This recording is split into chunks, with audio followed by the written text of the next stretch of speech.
Bonjour à tous, soyez les bienvenus sur 42 TV. Regardez ce magnifique paysage que l'on découvre sur l'antenne de 42 TV. Nous sommes dans la vallée du Gier, dans un lieu que va nous présenter Henri. Vous êtes le co-président du CERPI. Alors, quelques mots, le CERPI, c'est quoi? Le CERPI, c'est le Centre d'études et de recherche du patrimoine industriel de la vallée du Gier.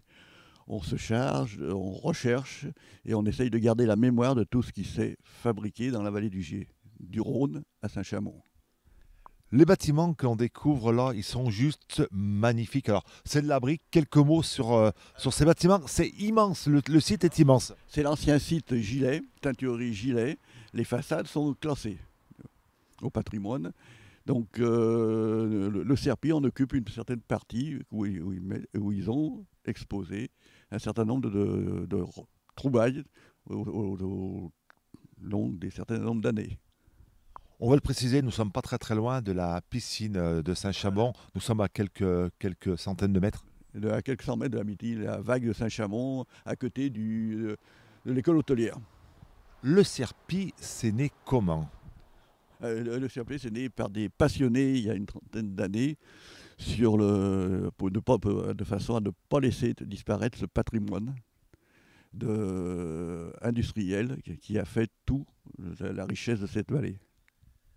On va le découvrir avec vous, ce patrimoine. On va parler mécanique, on va parler teinturerie, on va parler armes. Alors, la vallée, si on commence par en haut, de nombreuses verreries, de l'industrie lourde, Saint-Chamond avec les canons, la mécanique plus légère, plus bas avec les ponts et charpentes, les teintureries, les briqueteries, et j'en oublie beaucoup sur tout ce qui a pu se faire dans cette vallée. Allez, on va rentrer donc visiter avec vous cette exposition. Première salle que l'on découvre, Henri, c'est une salle qui a été aménagée donc pour les Journées du patrimoine. On le signale à nos téléspectateurs, nous enregistrons cette émission lors des Journées du patrimoine. Une exposition cette année qui est consacrée à la mine. Il y avait beaucoup de mines dans la vallée du Gier. Il y avait beaucoup de mines dans la vallée du Gier, justement de Saint-Chamond, de Rive de Gier bien entendu, et jusqu'à Givors, où le filon était plus étroit, mais elle possédait un certain nombre de mines. Donc on a décidé cette année de faire une exposition sur, sur la mine. Alors elle se compose de photos, de symboles comme la salle des pendus, et elle est pour la journée du patrimoine, mais elle va rester un certain nombre de mois pour être visitée éventuellement sur demande ou éventuellement les lundis après-midi. Ouais, donc elle est montée pour les Journées du patrimoine, mais ensuite elle va perdurer quelques mois.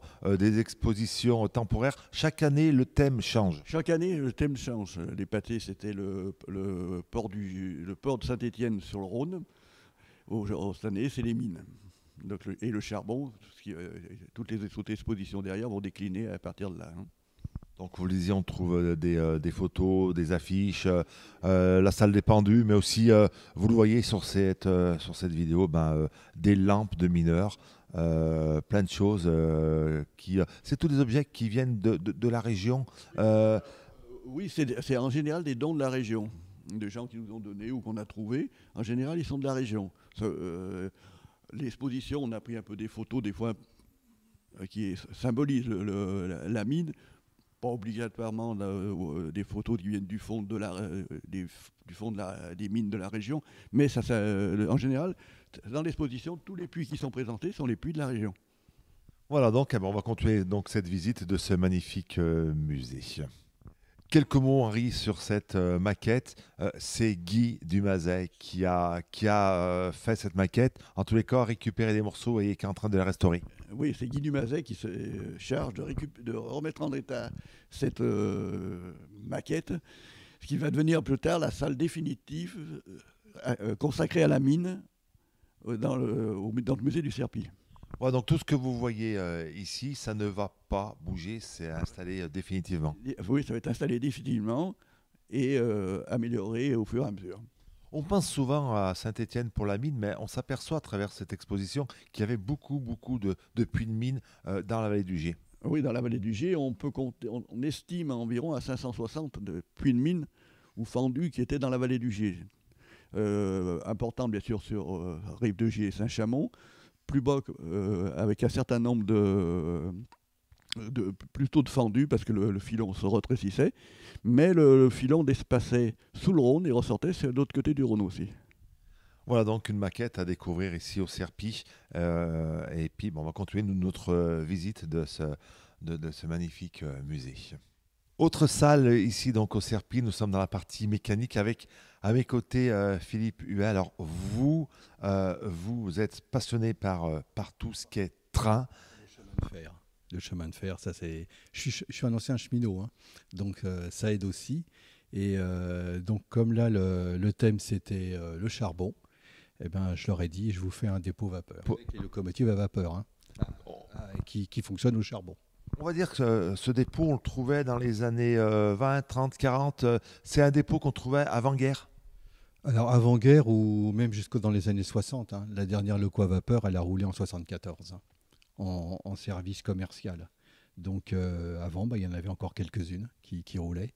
Et puis sinon, on en avait 11 000, je crois, hein, avant-guerre. Donc là, on voit donc le dépôt, l'aiguillage. Le pont tournant.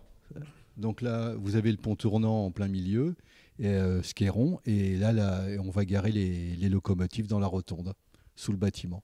Ou alors, juste devant, pour les fosses de visite, pour aller en dessous, pour voir ce qui pourrait ne pas aller. Voilà, ça permettait aux mécanos d'aller voir ce qui se passait dessous, parce que pas question de soulever une locomotive. Non, une loco comme ça fait plus de 110 tonnes, hein. Une loco à vide, hein. Et plein, on est à presque 120 tonnes, hein. Pour réaliser une maquette comme celle-ci, c'est des centaines, des milliers d'heures de travail. Il m'a fallu 5 mois. 5 mois en travaillant tous les jours pour faire ça. Depuis la planche toute nue jusqu'à ce qui est présent là, en fait. Il y avait des locomotives qui étaient fabriquées ici à Saint-Chamond ou plus généralement dans la vallée du Gier. Oui, entre Saint-Chamond et Givors, toutes les locomotives qui figurent sur la maquette là ont été construites ici, dans la vallée, sauf celle qui est sur le pont tournant.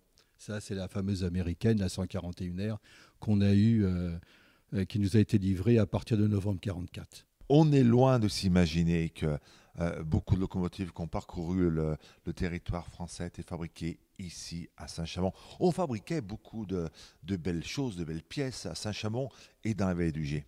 Oui, et puis sans parler du train, même au niveau marine, entre les deux guerres, on a fait une bonne partie des 4 cuirassés. Donc à partir de 35-36, donc le Dunkerque et le Strasbourg, et après 39-40, Jean Bart et le Richelieu.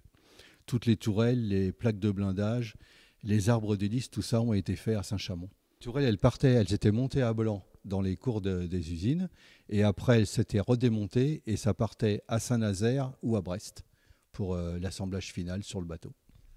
Merci beaucoup. On va continuer donc notre visite et puis bravo pour ce magnifique travail pour faire revivre un petit peu le patrimoine à vapeur de la vallée du Gier.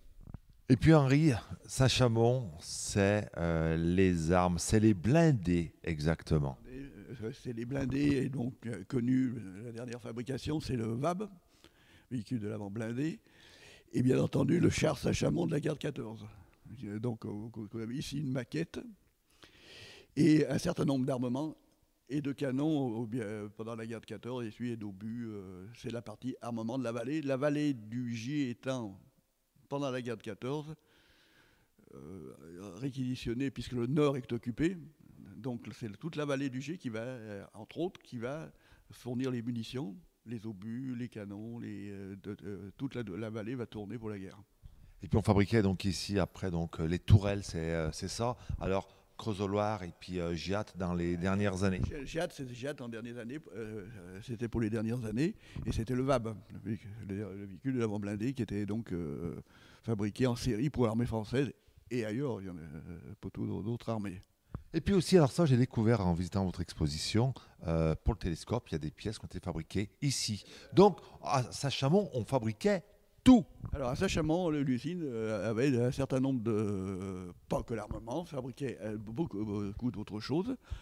entre autres des pièces pour le télescope d'Atacama en Amérique du Sud. Donc on a un élément ici qui donne, vous verrez, qui est représenté ici, mais qui donne avec une maquette à côté la proportion pour l'expédier. C'est tellement important que pour l'expédier, il a fallu couper l'autoroute pour l'emmener. Hein. Et il faisait beaucoup d'autres systèmes, pièces mécaniques, a été assez diversifié comme fabrication. Entre autres, bon, un camion pour le transport T40 qu'on appelle, qui cherche pour transporter les Mix 30. Et puis il y a d'autres engins très tellement diversifiés que c'est difficile à retrouver, quoi. Et un camion qui est un prototype qui existe toujours et que vous êtes en train de restaurer, voilà, qui devrait être présenté si tout va bien dans un an en tous les cas. Si tout va bien, on devrait pouvoir le présenter dans un an. Donc c'est un prototype, il a été fait. Donc en tant que prototype, il est resté à l'état de prototype et on l'a récupéré.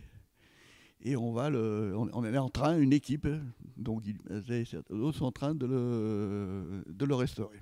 Ce sont tous des bénévoles qui travaillent sur ces maquettes, sur ce camion, qui font visiter ce magnifique musée. C'est entièrement des bénévoles. Combien de bénévoles chez vous? On est une trentaine, ça varie. On prend quand même de l'âge dans certaines personnes, donc voilà, mais c'est en gros entre 20 et 25 personnes, quoi. Chacun leur spécialité, comme vous avez pu voir en locomotive ou d'armement, où chacun a des domaines bien précis où ils sont, ce qui nous permet, entre autres, le but, c'est qu'on garde, comme on vous a dit, la mémoire de la vallée du Gier, et donc d'éditer des livres, puisqu'on fait un certain nombre de livres, on a fait plus d'une vingtaine, qui vont du char-chamon, en passant par les teintureries, par le textile, comme vous allez voir un peu plus loin. Donc voilà notre activité, pas journalière, mais presque. Allez, direction donc les salles qui vont nous parler du textile. À mes côtés, pour parler de la partie tissu, alors c'est un terme générique, Martine et Françoise. Alors, on va parler bien sûr de rubannerie, mais pas seulement. Alors, quelques mots sur cette magnifique salle. Oui, il y a une exposition donc de rubans, de passementerie et également de dentelle. Se joint à cette présentation toute la partie chimie, on va dire. Chimie pour la couleur des tissus. D'ailleurs, Gilet, c'était principalement une usine qui fabriquait donc des couleurs. Et c'est pour cette raison qu'on a rendu un peu hommage à cette entreprise pour exposer tous les flacons, toutes les couleurs qui ont été inventées à l'époque. D'abord, on est vraiment, là on le voit, il y a des bacs derrière nous. C'est des bacs, Martine, vous savez qu'on faisait de la teinture, c'est ça? Oui, c'est ça, le temps qui faisait la teinture dans les bacs, là. Et puis dans ceux-là aussi au fond, là. Et puis, voilà. Vous avez travaillé dans ces usines. C'était votre... Non, pas du tout. Pas du tout. Moi, j'étais couturière, mais en région parisienne. Donc, j'ai pas du tout fait d'études ici. Je suis arrivée il y a 3 ans à Saint-Chamond. Et donc, je me suis inscrite au CERPI et je me suis replongée un petit peu dans ce que j'aimais faire initialement. On le voit derrière nous, donc des métiers à tisser. Il y en a ici un magnifique. Il y en a aussi dans la salle à côté. C'est pas les mêmes. Là, ce sont des métiers à tisser, alors que dans la salle de l'autre côté, ce sont des tresses et lacets. Des métiers pour tresser et faire des lacets. C'est pas les mêmes. Hein. Le métier à tisser est beaucoup plus grand. Voilà, donc Saint-Chamond, on faisait donc dans la vallée du Gier, on faisait donc tresse, lacets. D'abord, il y a un magnifique musée qui est pas très très loin d'ici. Tout à fait, oui, tout à fait. Oui, tresse et lacets qui est fantastique, ouais. Mais qui est beaucoup plus achalanté que nous. Et puis nous nos machines ne fonctionnent pas pour l'instant, donc on ne peut pas faire de démonstration. Vous dites ne fonctionne pas pour l'instant. D'abord, la salle a été refaite ici. A été refaite. En fait, on a classé chaque textile, chaque ruban par famille. On peut voir là, dans cette partie-là, tout ce qui est passementerie. Et de l'autre côté, dentelle. Et là, on a fait un petit hommage à une entreprise qui s'appelait l'entreprise Mars, sur laquelle on avait beaucoup d'archives. Et donc, on a voulu les présenter parce que c'était vraiment une très, très belle entreprise. Voilà. Toutes ces pièces, elles sont récupérées où donc? Parce qu'on voit, il y a beaucoup d'objets. Alors, des flacons, des machines, des tissus, des fils, de magnifiques pas tableaux, mais gravures. Ça vient d'où tout ça? Bah, ça a été récupéré. Déjà, on a eu des dons, hein. On a eu des dons. En plus, quand les entreprises, alors surtout pour la partie textile, quand les entreprises fermaient, eh ben, elles nous ont fait don de ce qui restait de leur entreprise. Et c'est comme ça qu'on a pu les exposer. C'est pour ça qu'on a des archives. Parfois, on a beaucoup d'archives sur vraiment une entreprise bien spécifique. Voilà. C'est pour ça qu'on a pu faire reconstituer l'histoire de Mars. Histoire de Mars, mais puis donc des archives qui remontent très loin. La plus vieille pièce qui est présentée ici, ça serait laquelle? Tout ce qui est rubannerie Mars, oui. Non. On est sur quelle période là? Alors, il faut savoir que l'entreprise Mars, elle existe depuis 1911. Et en fait, les premiers rubans qu'on a pu récupérer, ils datent de 1930. Voilà. Ensuite, ben, on évolue dans le temps, les rubans sont différents, mais vraiment, les tout premiers rubans, c'est 1930. Alors, je pense que c'est une des pièces les plus anciennes, mais après, je ne pourrais pas le certifier à 100%, parce qu'on récupère beaucoup de choses qui nous sont données, mais on ne connaît pas vraiment l'historique. Donc après, nous, on fait des recherches, mais ce n'est pas toujours évident de retrouver les dates. Il y a ce qu'on voit ici sous nos yeux, donc cette pièce, et puis il y a tout ce qui est en stock, parce que vous avez donc des stocks pour pouvoir faire plusieurs expositions, voire même agrandir cette pièce. Oui, oui, ah oui, oui, oui. Au sous-sol, on a une pièce encore où il y a de nombreux métiers à tisser, de nombreuses machines mais qu'on ne peut pas monter parce que c'est trop lourd et puis il faudrait tout restaurer avant d'y remonter. Mais c'est vrai qu'on a un capital énorme. Hein. Ouais, ouais. Mais une des plus belles pièces, c'est ce chariot que l'on a récupéré de la société NEM qui était à Lorme, que l'on a récupéré au mois de janvier. Et que vous avez patiné, parce qu'il est en bon état, ce chariot. Oui, il voulait le jeter, donc on a été récupéré. On a récupéré aussi la balance là-bas, une balance. Et puis toutes leurs archives, enfin une partie de leurs archives qui remontent à très vieux, qui sont dans l'armoire là, mais c'est un peu poussiéreux, donc on n'y touche pas trop. Et puis on veut conserver l'ancienneté de tout leur classement, et c'est ce qui fait s'il y a des recherches à faire, c'est ce qui fait pour éventuellement des... La richesse donc de toutes ces archives, la richesse de cette exposition. Merci beaucoup à toutes les deux. Merci. Et puis vous l'avez vu en début de reportage, nous sommes dans un bâtiment qui est magnifique, qui est fait en briques. Alors là, nous sommes dans une salle de briqueterie. Voilà, parce que on a fait la recherche pendant une certaine période pour faire un livre sur toutes les briqueteries qui ont été faites de la vallée du Gé. Elles étaient nombreuses vu l'industrie sidérurgique, verrière. Donc il fallait beaucoup de briques pour les fours, pour les cheminées. Donc tout en notre promenade ou notre recherche, on nous a donné des briques, on en a trouvé, donc on en a profité pour faire un musée en mettant les briqueteries, les photos de briqueterie, de cheminées qui étaient fabriquées, de personnel, voilà. Donc voilà, on a de coup fait une salle consacrée aux briques. Le musée, il se visite. On fait comment pour venir voir toutes ces curiosités? Alors le musée, pour les individuels, vous pouvez venir le lundi après-midi à partir de 3h. Il y a toujours du personnel du CERPI ce jour-là. Si c'est des groupes, il faut prendre contact avec nous. Et à ce moment-là, on choisit une date et on peut venir à ce moment-là en accord avec nous sur une journée, décider d'une journée. On fait aussi un certain nombre de conférences sur les thèmes que vous avez vus. Alors ça, c'est suivant la demande, ou alors, des fois dans les écoles. Les écoles viennent ici pour voir un peu ce qu'est la fabrication de la vallée. Toutes les coordonnées, ça s'affiche sous cette vidéo. Donc n'hésitez pas à contacter Henri, puis à tous les bénévoles du CERPI. Mille merci pour cette visite, et puis à très bientôt pour l'année prochaine déjà pour les Journées du patrimoine avec une nouvelle exposition. Merci. À la place de la mine, merci bien d'être venu, et puis on vous attend. Merci beaucoup.